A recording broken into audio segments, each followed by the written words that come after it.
Eh bien, bonjour sur cette chaîne Chemin d'éveil, toute nouvelle chaîne que j'ai été guidée, amenée à, à créer, à ouvrir. Ça fait quelque temps déjà que je songe à proposer des lectures, des guidances qui resteront bien entendu générales, hein,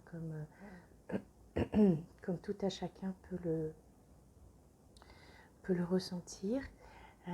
Dans ces lectures, me seront proposés de partager des messages que j'espère vous recevrez avec le cœur et que vous recevrez avec ce discernement de prendre et de laisser ce qui vous parle, ce qui ne vous parle pas, ce qui fait vibrer votre âme, ce qui résonne en vous, hein, ce qui fait vibrer votre âme à l'intérieur. Voilà, dans ces guidances, il sera peut-être question du masculin sacré, du féminin sacré, du couple, ou alors de messages très généraux. Là, j'accueillerai et je vous partagerai, nous lirons ensemble les messages qui voudront bien nous être délivrés à l'instant juste et au moment juste. Juste petite précision pour ce qui est du parcours, de mon parcours, donc ce parcours de flamme jumelle sur lequel je suis. Eh bien, c'est un parcours qui m'a amené à comprendre ce que signifiait le masculin sacré, le féminin sacré. Ce masculin sacré qui, comme le dit très bien ma chère Perle, qui a une magnifique chaîne sur laquelle elle explique toutes ces subtilités du parcours de flamme jumelle.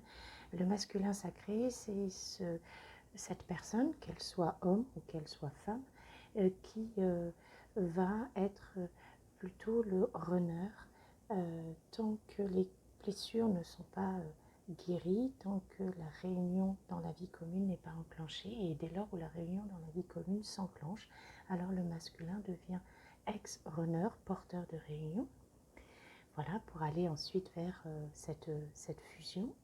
Et puis le féminin sacré, eh bien c'est cette personne, encore une fois, homme ou femme, qui va plutôt avoir cette tendance chaser pendant la plus grande partie du parcours, le temps que les blessures soient traitées et guéries, et puis qui, lorsque la réunion dans la vie commune se profile, se met en place, devient ex-chaser, porteur de mémoire, pour aller vers la fusion. Voilà, cette petite précision qui permettra pour tout à chacun de comprendre si je suis amenée à délivrer des messages pour masculin sacré, pour féminin sacré. Voilà. Sinon, eh bien, prenez tout ce qu'il y a à prendre comme message pour vous, quel que soit le type de relation dans lequel vous êtes, quel que soit votre parcours, quel que soit votre chemin d'éveil, votre chemin de vie. Parcourons-le ensemble et progressons ensemble vers notre éveil. Voilà, c'est ce que je vous propose. Alors ce matin, j'étais appelée, j'avais très envie, c'était des nouveaux oracles que je me suis procuré. Alors le premier, j'espère que vous le voyez, voilà, c'est la sagesse des royaumes cachés. Voilà, j'avais très envie de me laisser guider par celui-ci. Et puis avant, eh bien, pour prendre un petit peu la tendance, voilà, j'avais envie de prendre quelques cartes du tarot chinois. C'est là où je me rends compte que le cadrage, c'est pas toujours simple avec la caméra pour pouvoir mettre une vidéo YouTube. Je vais faire en sorte de ne pas faire des vidéos trop longues pour qu'elles puissent être chargées facilement et rapidement et que vous puissiez les avoir en ligne. Voilà. Allez, on est parti avec donc ce tarot chinois qui est un tarot qui ne comporte que des arcanes majeures. Il n'y a pas d'arcanes mineures. Donc on va vraiment prendre la grande tendance des messages qui vont nous être partagés ce matin et voir un petit peu vers quoi on va s'orienter.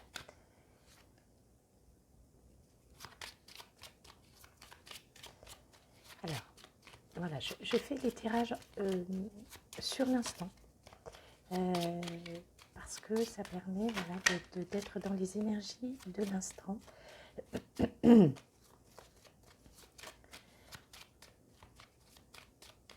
Alors, je sens qu'il y a deux pôles qui se dessinent, probablement un pôle masculin sacré et un pôle féminin sacré. C'est comme ça que je le ressens ce matin.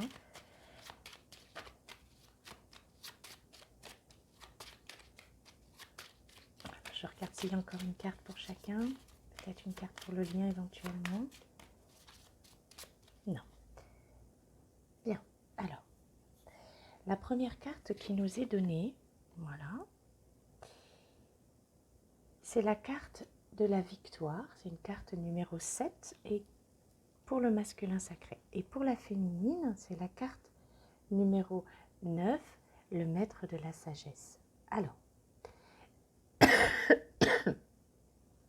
et en dos de deck, on a la carte numéro 8, la justice. Donc on est dans une période où il y a un rééquilibrage qui se fait entre les deux polarités, entre le masculin sacré, cette polarité qui va être plutôt yin, et ce féminin sacré, cette polarité qui va être plutôt yang. Donc on a ce rééquilibrage, cette soif en fait entre les deux de trouver un équilibre.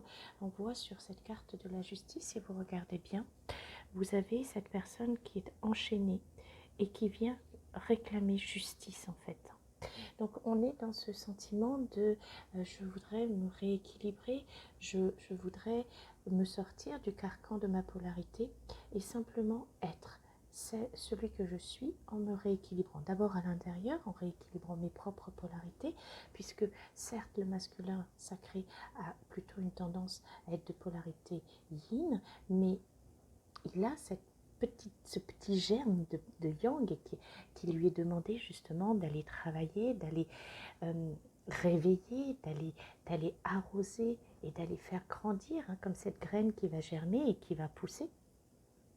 Donc il y a cette polarité yang en lui qui demande à s'éveiller et on va voir sur la carte de la victoire que oui, cette polarité yang est en train éventuellement de vouloir prendre sa place. Il y a une petite dose d'impatience là chez le masculin sacré.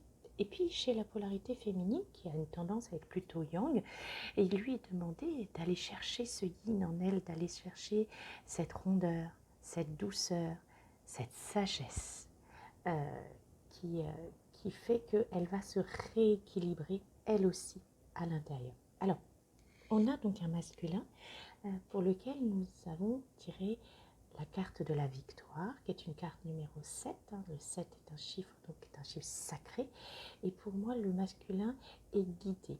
Il est guidé vers la victoire sur peut-être les éventuelles difficultés qu'il rencontre encore dans sa vie pour aller vers sa totale et pleine entièreté, sa totale et pleine réalisation. Et pourtant, on a un masculin ici, et c'est ce que je vous disais, si vous regardez cette carte, hein, avec ce cavalier fougueux, on a un masculin qui peut avoir tendance en ce moment à ressentir une certaine impatience.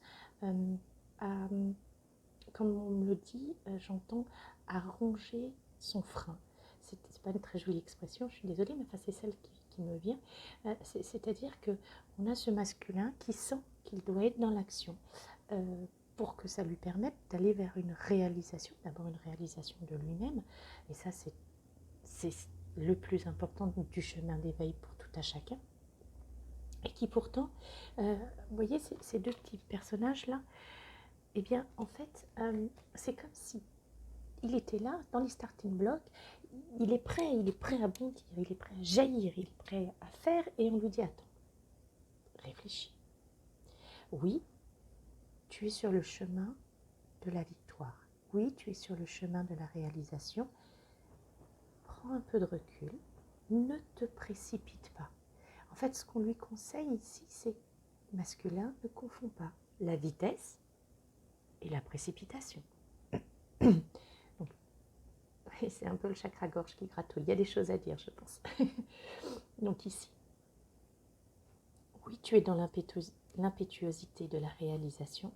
Oui, tu as envie d'action, mais pose-toi pour que cette action te mène vers la victoire et pour ne pas faire un petit peu le chien fou qui serait amené à agir par impulsivité, par réaction peut-être même hein, face à certaines situations. Voilà cette première tendance pour le masculin sacré. Pour le féminin, on est donc avec ce maître de la sagesse et on voit que ce féminin, eh bien, elle récolte le fruit des enseignements qu'elle a su tirer de tout son chemin, de tout son parcours. Donc elle regarde et elle se dit, ben voilà, j'ai pu rencontrer au long de mon parcours des personnes qui m'ont permis de comprendre, d'apprendre, d'apprendre sur moi-même et d'acquérir une certaine forme de sagesse. Voilà, le sage, surtout dans la culture chinoise, c'est vraiment cette personne qui avait atteint cette plénitude intérieure et que l'on venait consulter pour tirer des enseignements justement de sa connaissance, de sa sagesse, de tout ce que le chemin de vie avait pu lui délivrer comme message pour lui permettre d'aller vers cette plénitude, vers cette sérénité, vers cette paix intérieure. Donc on a une féminine ici qui va chercher encore ces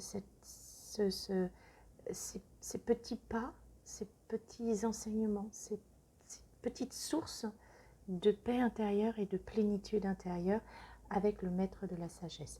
On est sur une carte numéro 9. Alors ce qui me fait penser dans le tarot classique, si je ne me trompe pas, le 9 c'est l'ermite.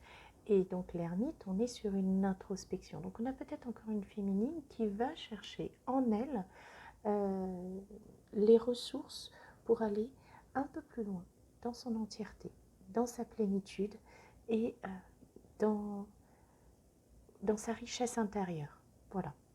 Donc voilà ce qui est la tendance. On avait donc cet équilibre peut-être entre des polarités, entre elles déjà, et puis bon, on va laisser les cartes et puis on va les gratouiller un petit peu, hein. On va aller voir ce qui peut se dire. Alors, hop. Ce sont de très jolies cartes, hein, je vous les montre, voilà, qui m'ont attirée et qui m'ont appelée.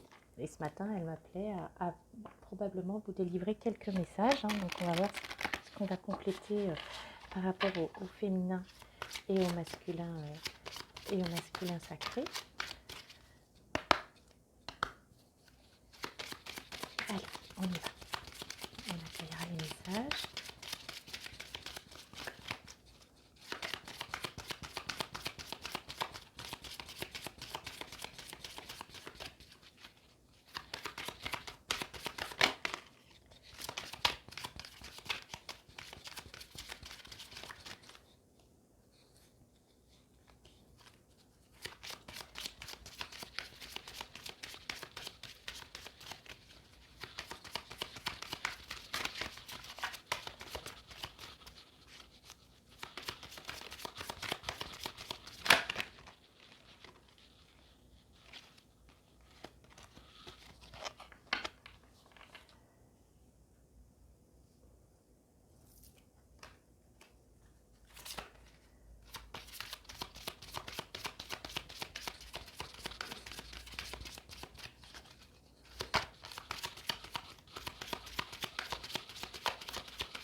On en a une dernière pour la féminine. Excusez-moi, je suis restée très silencieuse, ça ne va pas être très agréable sur la vidéo.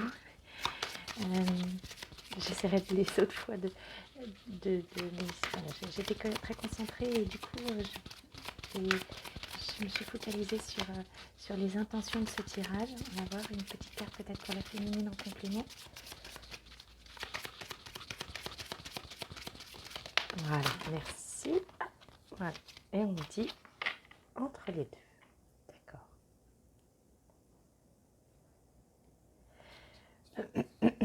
Alors, il y en a deux qui sont tombés ici. Voilà. Et on me dit, on les laisse bien à l'horizontale entre les deux. Alors, on regardera ces deux-là après. Pour la féminine, on a eu je vais essayer de cadrer, le maître des flèches. Le veilleur du puits, le jardin de Gaïa, pour le masculin, le prince faucon, la grande dame d'amour et de compassion et la rêveuse éveillée. Et entre les deux sont tombées deux cartes, la reine de l'ombre et la reine de la rivière. Voilà, que je laisse de manière transversale. Alors,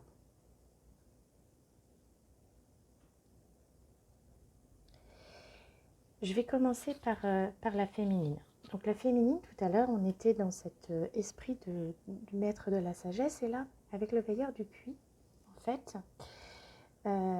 si l'on regarde bien, je vous montre la carte, hein, on a ce personnage, attendez, vous avez un petit reflet, voilà, qui se trouve devant un puits qui est clos. Et en fait, avec un chiffre ici, hein, si vous regardez bien, c'est le 7, et bien la féminine, et vous avez ici, derrière ce personnage, la chouette. La féminine, elle est dans la sagesse. Donc on nous confirme bien que cette féminine est accompagnée du divin pour être gardienne. Gardienne de quoi? Eh bien le puits, c'est quelque chose qui est profond.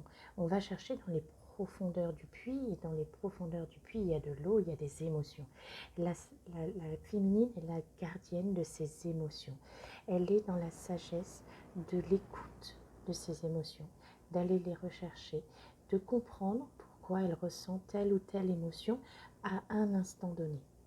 Et du coup, en allant vers la compréhension et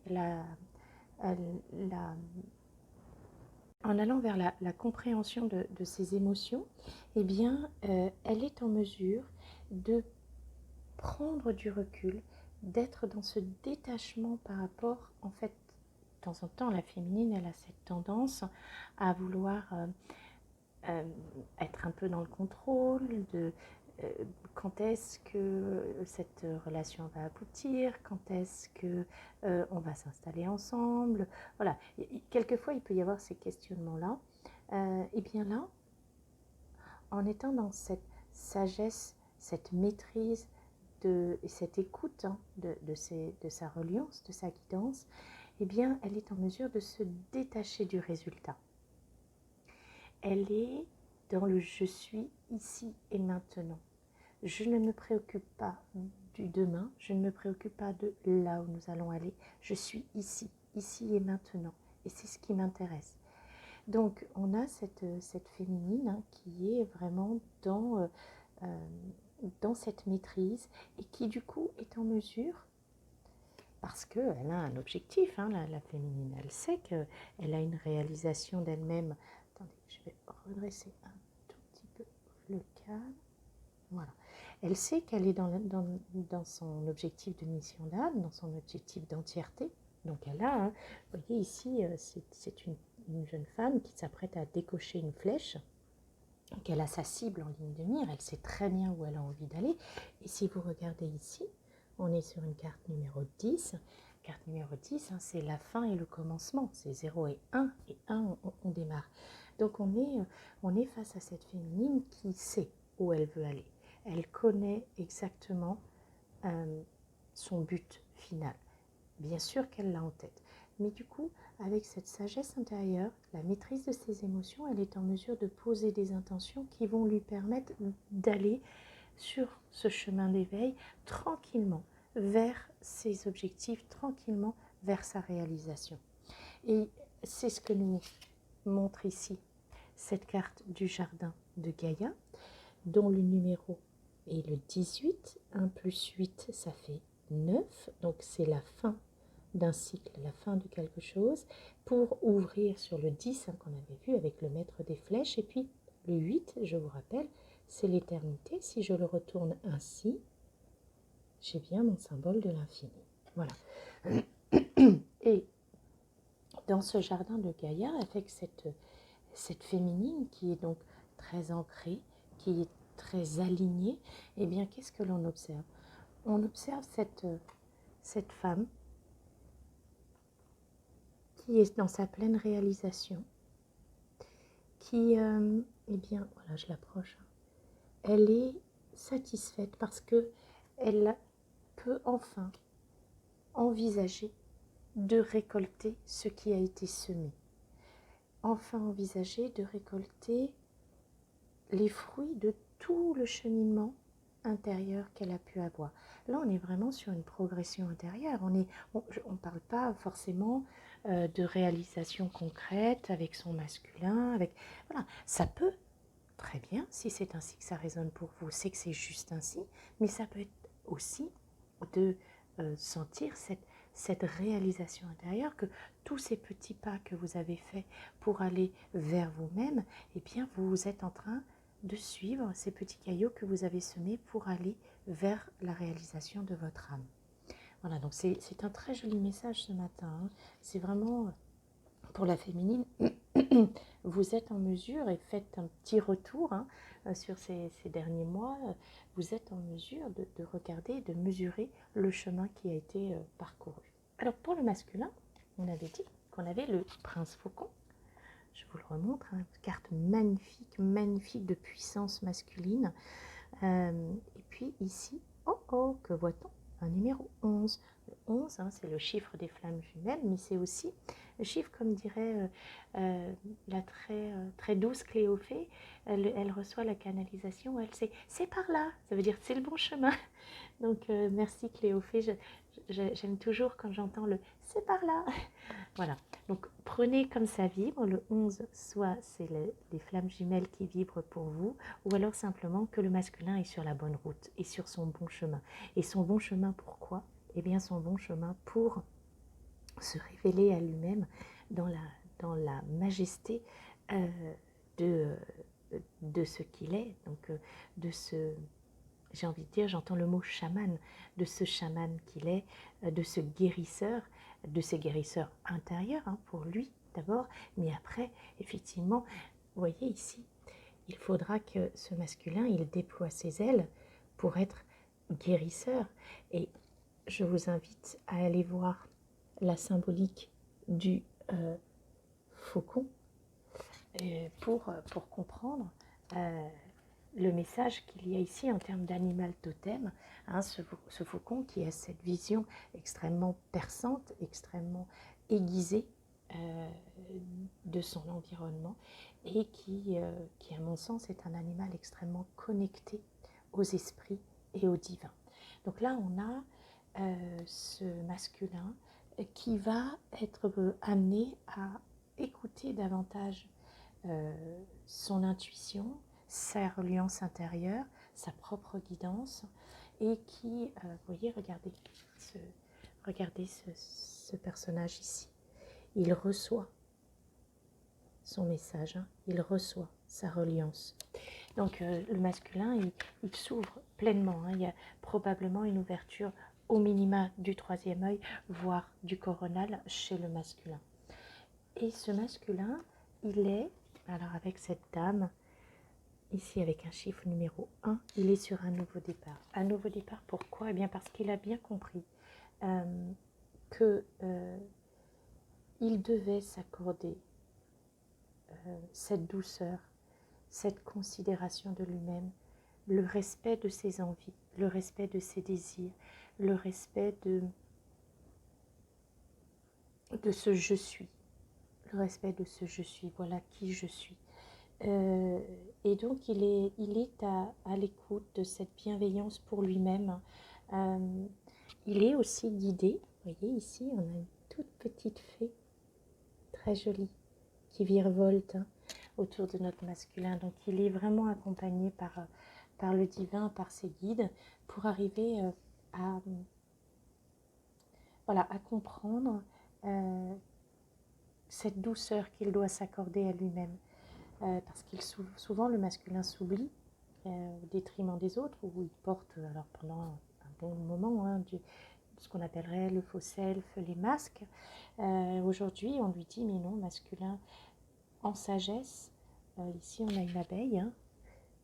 Je ne sais pas si vous la voyez. Où est-ce qu'elle est? Ici, petite abeille. Voilà.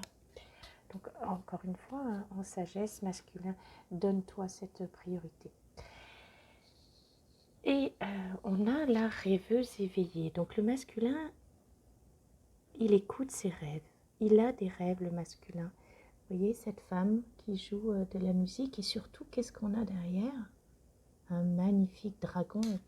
Alors ce dragon, on a l'impression que c'est encore un bébé dragon et il enjambe une source, il s'apprête à enjamber une source. Donc ici, le masculin est en train de récupérer sa force yang pour aller enjamber la source de ses émotions. Il accepte de s'ouvrir à ses émotions. Encore une fois, il est guidé. On a ici une toute petite fée qui vient guider notre masculin. Et on est sur une carte numéro 8, donc cette carte d'éternité. On a ici un masculin qui écoute ses rêves, qui écoute ses intuitions, qui gagne en puissance par rapport à cela, qui accepte d'être qui il est et d'écouter ses rêves. Alors ensuite, on avait la reine de l'ombre entre les deux, hein, entre ce masculin et ce féminin. Donc la reine de l'ombre ici. Et on voit que ce personnage tient dans sa main comme une torche. Alors c'est pas bien défini, mais en tout cas c'est extrêmement lumineux. C'est comme si par ce parcours, et on a ici hein, le 16, le 6 c'est ce qui fait suite au changement, le 5, hein, donc on se pose après le changement, mais 6 plus 1 ça fait 7, donc on est sur ce chiffre du sacré, hein, donc on est guidé par le divin. En fait, c'est ce qu'on voyait tout à l'heure dans le tarot chinois, hein, si on fait le lien, on a cette envie de rééquilibrage. Donc entre les deux, il y a la lumière intérieure qui est en train de jaillir et qui fait sortir de l'ombre ce masculin et ce féminin. Et on voit que ce personnage se trouve dans une forêt très sombre. Donc en ce moment, eh bien, ce masculin et ce féminin, en rééquilibrant en eux leur part masculine et leur part féminine, sortent de la forêt des ombres pour pouvoir eh bien, laisser jaillir cette lumière intérieure qu'ils ont été chercher tout au long de leur parcours et de leur chemin d'éveil. Et du coup, derrière, on a cette reine de la rivière, et cette reine de la rivière qui nous enjoint de lâcher prise, de se laisser porter par le flot et par le mouvement naturel. Et bien effectivement, la féminine, par la nouvelle sagesse acquise, elle a bien compris que pas le contrôle ne lui apportera pas cette plénitude et cette sérénité intérieure. En revanche, lâcher prise sur ce qu'elle ne peut pas maîtriser, excusez-moi, voilà, chakra-gorge qui a vraiment envie de s'exprimer, qui lui fait dire qu'elle doit simplement suivre le flot naturel de la vie, de son chemin d'éveil. Et aujourd'hui, c'est ce que commence à comprendre en fait le masculin, c'est se laisser porter sur ce chemin d'éveil, sur le flot de la vie aussi, et de suivre ce mouvement naturel, parce que ici on est sur 3 et 6, donc 3 la communication, 6 on est sur une stabilisation après le changement, et 3 et 6 ça fait 9, donc on est sur la fin de quelque chose et on va vers l'ouverture vers autre chose. Voilà, donc on a ici un masculin et un féminin qui sont en train de se rééquilibrer en eux-mêmes, mais aussi peut-être s'ils sont en communication entre eux, en rééquilibrant la communication entre eux, en rééquilibrant les échanges, voilà, en sentant qu'il n'y en a pas un qui veut enfermer, contrôler, ou l'autre qui voudrait fuir et ne jamais prendre de responsabilité. Et ça, vous savez que c'est des raccourcis trop faciles, trop simples, bien trop basiques. On est plus sur aujourd'hui un rééquilibrage de la relation, un rééquilibrage entre les deux. Alors voilà ce qu'on pouvait nous dire ce matin. J'avais dit que je ferais une vidéo pas trop longue, hein. J'espère qu'elle vous plaira. Faites-moi des retours dans les commentaires, hein. Je sais bien que... et surtout ne prenez que ce qui vous parle, vraiment que ce qui vibre à l'intérieur, et laissez passer le reste. Ce sera pour plus tard ou pas du tout. Alors pour terminer, j'avais envie de prendre... Qu'est-ce que je vais prendre pour terminer la sagesse du Ho'oponopono. Alors c'est des petites cartes comme ça. il y en a une qui est à l'envers. Voilà. Voilà. Alors, on va voir, est-ce qu'on nous en donne une pour clôturer tout? Est-ce qu'on nous en donne une pour le masculin, une pour la féminine? On va voir. Hop là. Ben voilà.